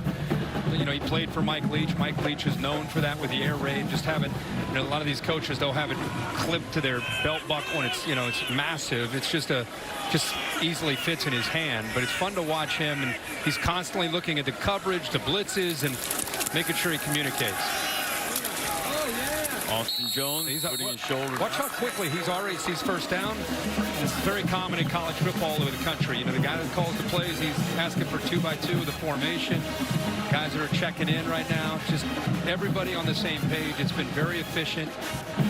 Gets the play called, and from there, Caleb Williams, because of that experience from last year, the games that he was able to play at Oklahoma, he's an extension of Lincoln Riley now out of the field. He's in control of the offensive line, making sure everybody's on the same page. And then if he needs to make an audible, a lot of times that'll come from the sideline. See him looking in the defense. He's saying, go, go. Freshman Relief Brown. Look how quickly, you know, the only thing he doesn't have is shoulder pads and a helmet. He's out on the field. I mean, he's that close to being, you know, that intense, even though he's the head coach / offensive coordinator. He has help from upstairs, help on the sidelines. Everybody's giving him different information based on what they're seeing, based on trends from Stanford's defense. He can't do this when you're breaking in Caleb Williams last year. It doesn't work nearly as fast, nearly as efficient. See, now he sees something. Now he's trying to make a check. And Caleb now is obviously extension. Now he's able to see what he sees, makes the check, see what happens. Left it on the ground. Brown finds some running room, and he is dragged down short of the first down. Yeah, he was frustrated. That's a young back. He's frustrated. Instead of looking for the big play, just wants him to lower his shoulder and get the first down. You know, instead of looking to bounce something, and right there, just lower your shoulder right there. See how he kind of slowed down, started to kind of pitter-patter and started to dance? That's why he kind of shrugged his shoulders, saying, hey, just lower your shoulder. Pick up the first down. Now we got 3rd and short. But it's also why he's not in the game now, too. Right. He said Travis Dye back out there. true freshman running back that'll learn from those kind of opportunities, not just tonight, but when they watch that on film. Making progress. He didn't strike the Heisman pose that time. Dives, turns the corner, got the first down, but there is a flag that might bring this back. There's going to be a holding call on the tight end, McCree, I think, 87, on the edge of that offensive line. Holding, number 74 offense. 10-yard penalty from the previous spot. Still third down. Just a tired offensive line that's played so well. A rare mistake. And as he bounced that to the left, Cortland Fuller, who was on that left side, got called for that, where he hooked the man on the edge. Cortland Ford has been rotating with Bobby Haskins, another transfer from Virginia. The Trojan offensive line overall has played well, but after the penalty, they'll back it up. It'll be third down and 12. Lincoln Riley now, he's trying to make sure he sees the coverage that they're in. He's still making the check to Caleb Williams. Now he's yelling at the receivers, helping them with what they're seeing. Williams steps out, still eyes downfield. Now Caleb has a chance to run for the first down, and the flag is going to come for an obvious horse collar tackle from Stephen Herron. Caleb Williams scrambles for just shy of the first down, flag on the play. Personal foul, horse collar tackle, number 15 defense. 15-yard penalty from the end of the run. That's an automatic first down. Well, that's pretty much the training video that they show to show you what a horse collar tackle is. And when you play man-to-man against this offense with this quarterback, if you're a Pac-12 defensive coordinator, you better have somebody, because everybody has their back turned to him, and it's third and long, and he's got the speed to make you pay for that. And then gets the bonus with the horse collar, and he's not hurt, back on the field. Got an even 300 yards passing. You know he's dangerous with his speed. Keeps it again. Caleb, oh, the throwaway, the discard sends Jonathan McGill. May I show you to your seat?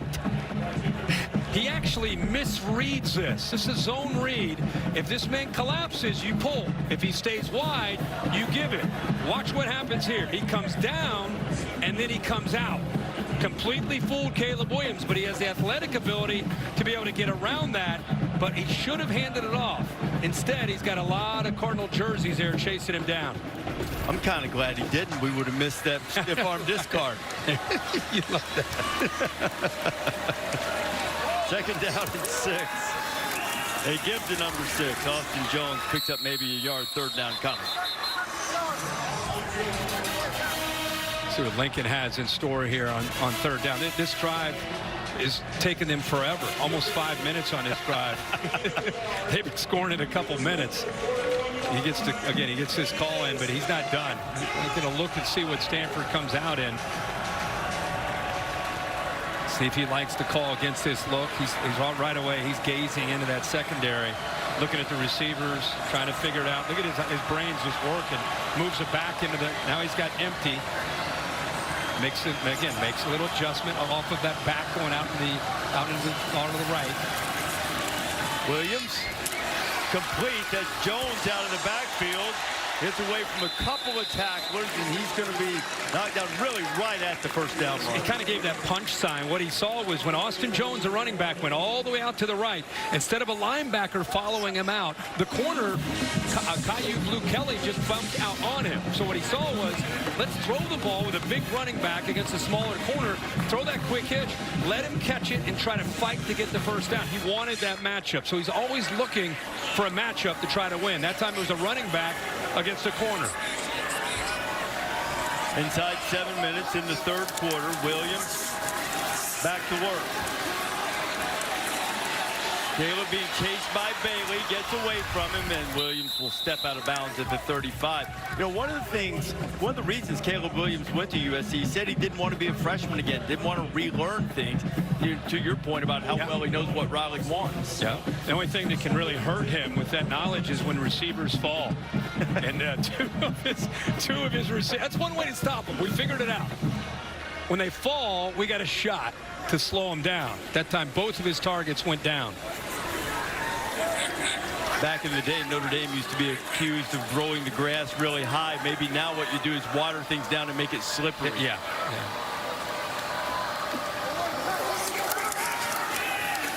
Oh, pump, and he'll whip it out to Dye. He's got a lot of running room. Travis Dye inside the 20 before he's knocked out of bounds. Look at David Shaw racing down the sideline to talk to the official. So he's going to pull the lineman this way, but watch the quarterback, watch Caleb Williams' eyes. Looks this way to try to slow down this defense to be able to eventually get the ball to the outside. A little look, come back to Dye. Now you give those linemen some angles, some blocking angles, and now you got a very talented receiver as a running back that can make things happen after the catch. I think what David wanted called was Terrell Bynum on the hold downfield. Yeah. But that might also be a little bit of frustration for being unable to slow down this Trojan offense. Malik Brown is returning. He's in the backfield with Jones. Williams keeps it himself. A really good open field tackle there by Levani Damuni. You know, I really thought that he would have put his foot in the ground and cut upfield. Once he gets moving here, watch this so he can set it up. He's going this way, just right there. You go underneath that, and you're picking up some huge yards. Instead, he tries to fight to the outside. Made it a lot tougher, I think, on Austin Jones to make that block. 12th play of the drive coming up.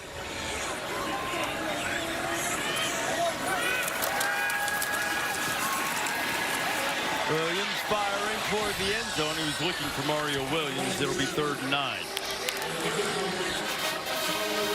You know, for such a little play sheet, sure seems to have a lot going on. You know, I mean, there's a lot of stuff. Maybe it's a decoy, that sheet, and it's just all up in his head. It must be. I mean, formations, personnel groupings, you know, showing different pre-snap looks, moving people around.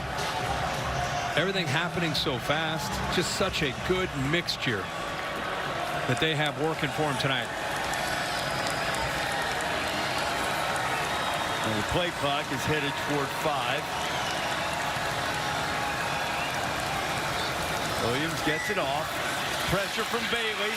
Pressure also from Fields, and he couldn't get away from the turf after he escaped the 2 Stanford rushers. Well, they were not kidding when they talked about what he can do. 23 is a true freshman. You see a blitz late from the Oklahoma transfer, Pat Fields. And I think this field, really, we're kind of kidding about how slippery it is down there, but it really is. You see, he lost his footing completely there. Trotting toward the sideline. They'll try to knock through another field goal. Reese, remember that name, right? David Bailey. David Bailey. Right since the field goal on its way, and it is no good. So Stanford gets a stop. Still a little time here. I'm looking for a little bit coming up in a while. E.J. Smith is back on the field for Stanford running back. That's a pretty good company E.J.'s keeping, and a rushing touchdown and receiving touchdown. The first half, first Stanford player to do it since Christian McCaffrey in 2016. He had a catch out of the backfield. That one got on him quickly as we check in with Holly. Well, guys, E.J. Smith of Stanford ran to the locker room with about 5 minutes left in the first half, and then he came out later than the team. They've run him through a series of drills on the sideline, trying to protect the ball, seeing if he has upper body strength. Stanford doesn't give out injury information, but it does appear to be something with his upper body that he is available, and as you said, coming back in, see if he can go. All right, Holly, McKee fires it incomplete. Now, let's have a look at this play. We think this might be where E.J. ran into trouble. He lost the football with that helmet right on the football hit coming from Max Williams. One of the red zone turnovers for the Cardinal tonight. And then after that, those are the drills Holly was talking about to see if he can protect the ball. Went into the locker room, came out, started to do these drills on a sideline. Must have passed all the tests. Good to see him back out on the field. He's had a great night. 91 yards on 18 carries so far. McKee almost got hit in the back. It goes a backwards pass to Smith, and there are a lot of Trojans there to stop him. And the ball went on the ground again as C picks it up, and they take it into the end zone. That is Jacoby Covington, and it's a scoop and score if it stands.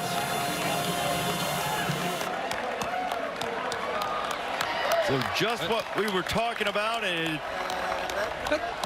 we're going to take another look at this to see if he was down. That sticks. That's the 8th turnover they've created in a couple games. 4th touchdown. 4th defensive touchdown, if again it stands. Yeah, 3 pick sixes last week. Here it is. I mean, it happened. We're going to have to obviously slow this down and take a peek here.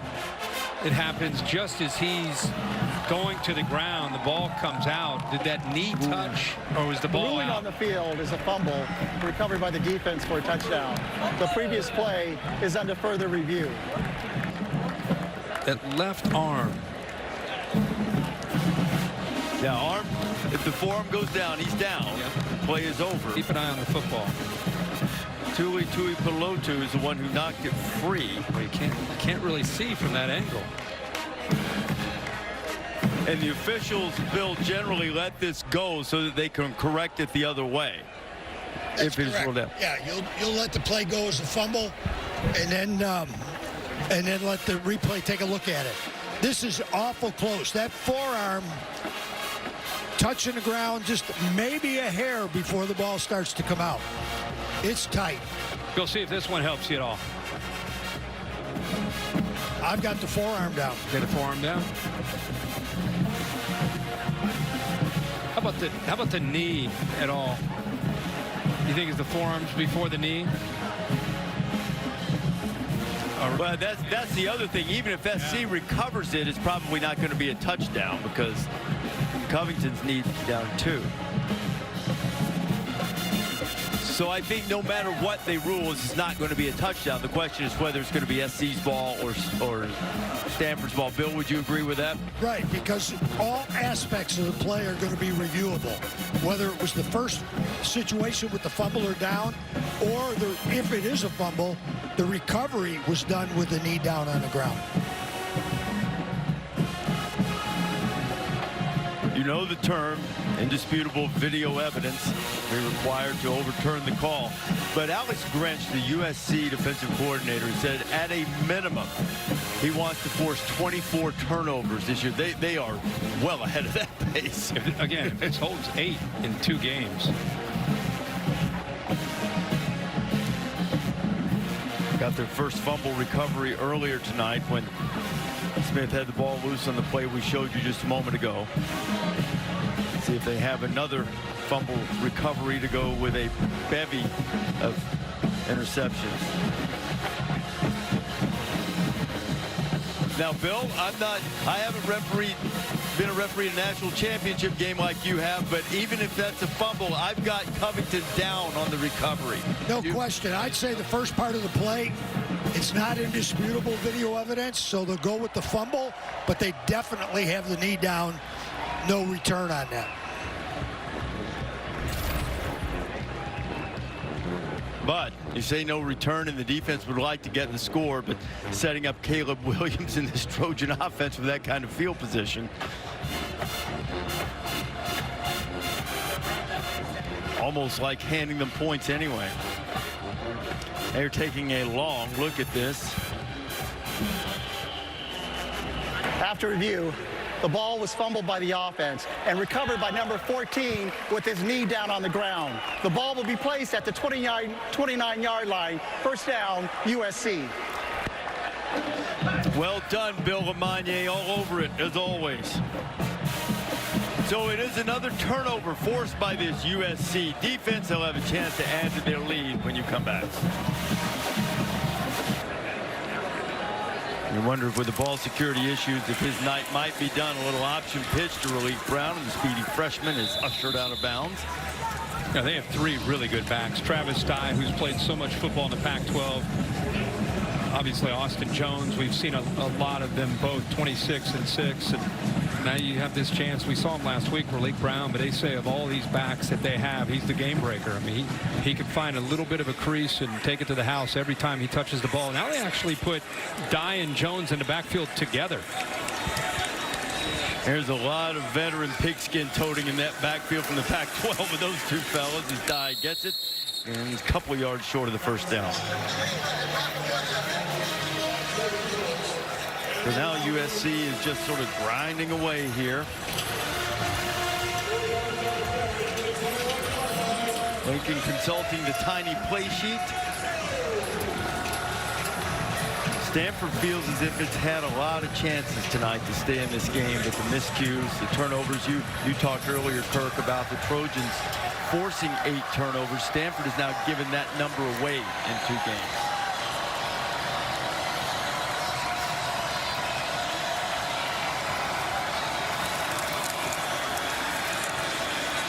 Back shoulder complete to Brendan Rice, and there's a flag down, and it looked they might get Brendan for offensive pass interference. Yeah, a little push at the top of the route. Pushed off, that's why he got the separation. Pass interference, offense, number 2. 15-yard penalty from the previous spot. Replay, 3rd down. Yeah, I mean, he's in good position, and right at the end, that right hand extends, pushing away the defender, and the official right on top of it. So instead of having the ball right on the doorstep, Trojans will be backed up for this 3rd and long. We do have Salim Turner-Muhammad, who was the one who was discarded on that offensive pass interference. So Ethan Bonner, normal starter at cornerback, is out there at the top of the screen. Jerry Rice and Ronnie Lott talking it over from the receiver defensive back perspective, I'm sure.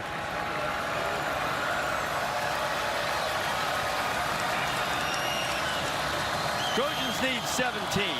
Inside 2 minutes to play here in the 3rd quarter. SC first road game under Lincoln Riley with a 24-point lead on the farm.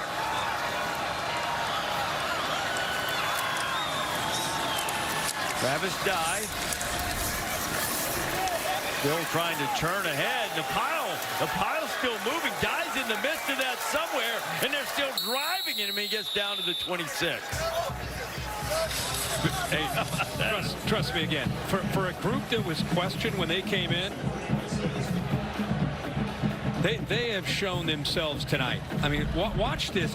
Just keep an eye on these guys. Watch the right tackle getting downfield. Look him push these people. Look at him push these Stanford people around. And I mean, this is something we've seen all night. Downfield with extra push, extra drive, just accepting the challenges from these coaches, wondering if they had the toughness to go up against Stanford. Okay, the youngster Lynch is 1 for 2 on the night, and now you can make him 2 for 3. He knocks through the 42-yard attempt. He made one earlier from 45, and the Trojan lead stretches out to 41-14. A familiar refrain is "Fight on for old SC" is echoing through Stanford Stadium.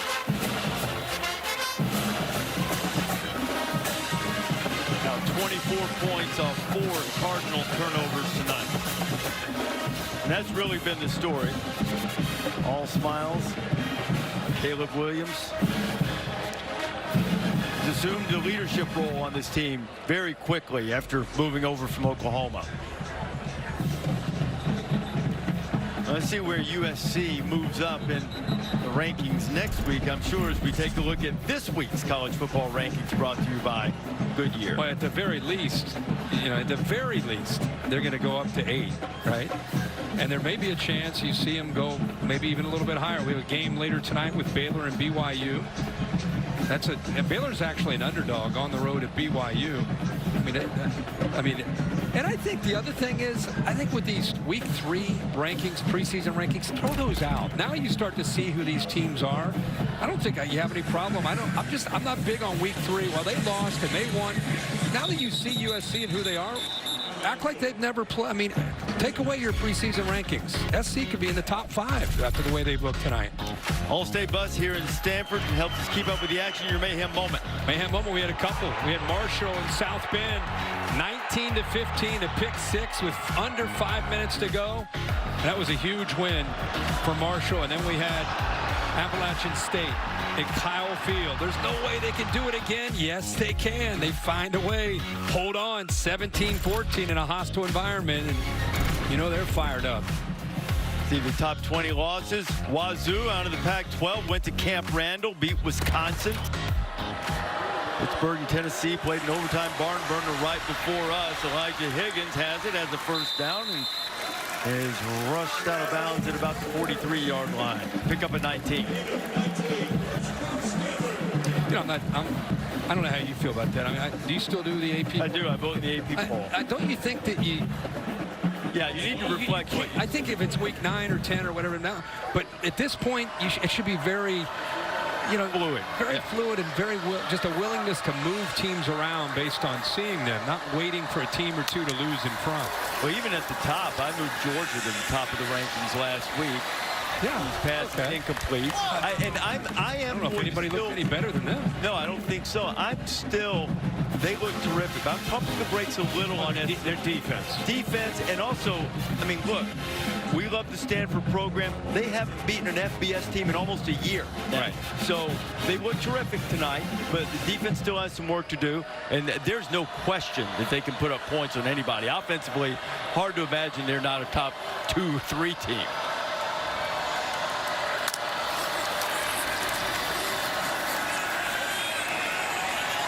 He can't find anybody to throw it to, and he's chased out of bounds by Eric Gentry. Well, you look at their schedule, and you know, a UCLA game at the end can be very exciting with Chip Kelly, who has a team that can compete. You know, they have Utah on the road, which you think would be a major showdown. They get Notre Dame at home. So they're going to be pretty heavily favored in most games they play. But there are obviously areas that they're going to have to get better, defense especially. Don't sleep on that trip to Corvallis at the end of this month either. Really? Be careful. Okay. All right. That's the end of the third quarter. From collapsing down on the ball carrier, Filkins, and it works. Has enough room there. Line does a nice job. Pick up that first down, but that's why he came in. McKee returns. Highly touted quarterback prospect. Spent 2 years on a Mormon mission, sort of finding his way in the second season as a starter for the Cardinal. And Kai Blackman is going to be called for interference against Bryson Tremaine. Well, he's been grabbing jerseys literally every time they've thrown to him. I think he's gotten away with more than he's been called for. He's been called a few times. Number 6, defense. 15-yard penalty from the previous spot. That's an automatic. First down. You know, they keep going after him because they like these matchups. Inside release, and watch the jersey grab. So on the other side, the left hand, he grabs onto it. They've been pretty lenient, really. I mean, they've been letting him play. Stanford has big physical receivers, 6'3", 6'4". They don't have blazing speed. They have to beat you with size, physicality. The third PI that's been called on Blackman tonight. A short completion, short of the first down as we go to Holly. Well, Stanford's quarterback Tanner McKee's had an intriguing life. At 16 years old, he had a melanoma diagnosis on his skull. He had to undergo a surgery, which was very major. He had to sign a release at one of the lymph nodes in his neck that they surgically removed. If it impaired his nerves, he wouldn't blame the hospital because it could impair his throwing motion. This young man's been through a lot. Oh, he has. We were delighted to hear him talking to Tanner this week that he is, you know, in good shape. He goes in for the yearly checkups. But you see in 2016 as a high school sophomore what he went through to make sure that melanoma didn't spread. And we're grateful that he's able to play. But that's why you always see him wearing long sleeves, wearing the socks up, says he's diligent about the sunscreen. Tanner just got married. He's a competitive dude. He and his wife were always throwing the ball around and stuff in the house. Well, Gentry was down, and you could hear him yelling, but gets back up. Well, what a mature guy. You know, when you go through so many life experiences like that and you're challenged, and he just... Talking to him, it was like talking to almost like an NFL quarterback. He has such maturity about him.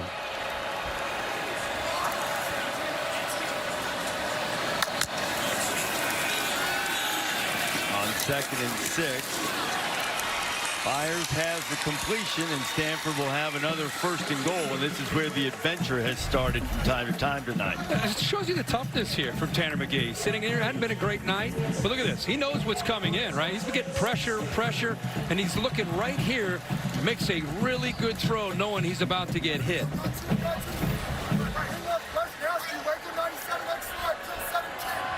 And McKee's thrown for 179 yards, couple of interceptions, one of them tipped on the first drive, another one thrown on 4th and goal into the end zone.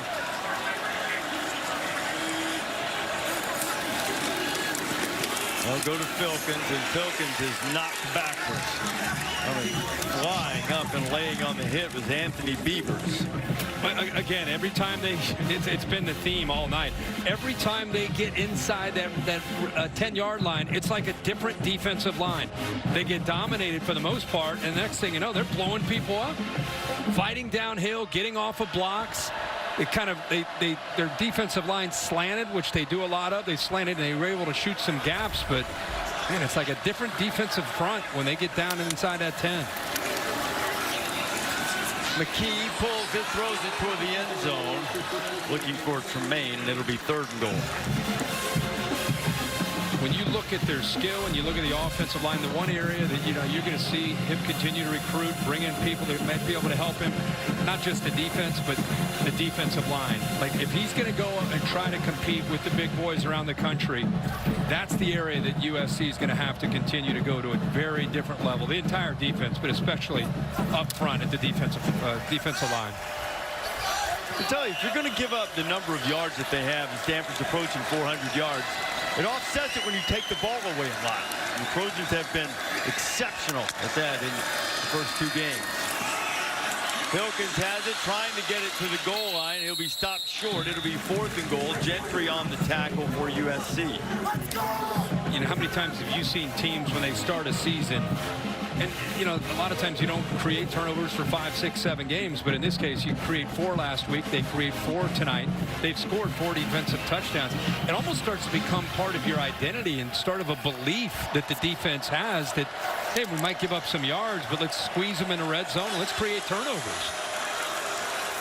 And to be fair, a lot of them have been fortuitous. There have been some fortunate bounces. 4th and goal. Cardinal trying to get another one in. Filkins has it, and he got drilled right at the goal line. Stanford hoping for the touchdown, and their request is answered. I think you saw what I saw. This is a pretty good push through here, right? But Gentry, late, right before Filkins is able to get to the goal line, he kind of shoots that and pushes him. I thought if he could have wrapped up, he might have been able to prevent him. But a good push, and a progressive pylon cam shows that Filkins would not be denied, keeps moving those legs and into the end zone. Filkins, good, tough back, too, with all of the explosive capability of E.J. Smith. This is a guy that David Shaw also a lot of confidence in, very high on what he can bring to this offense over the course of the season. 13 plays, 75-yard drive, took a little over 5.5 minutes.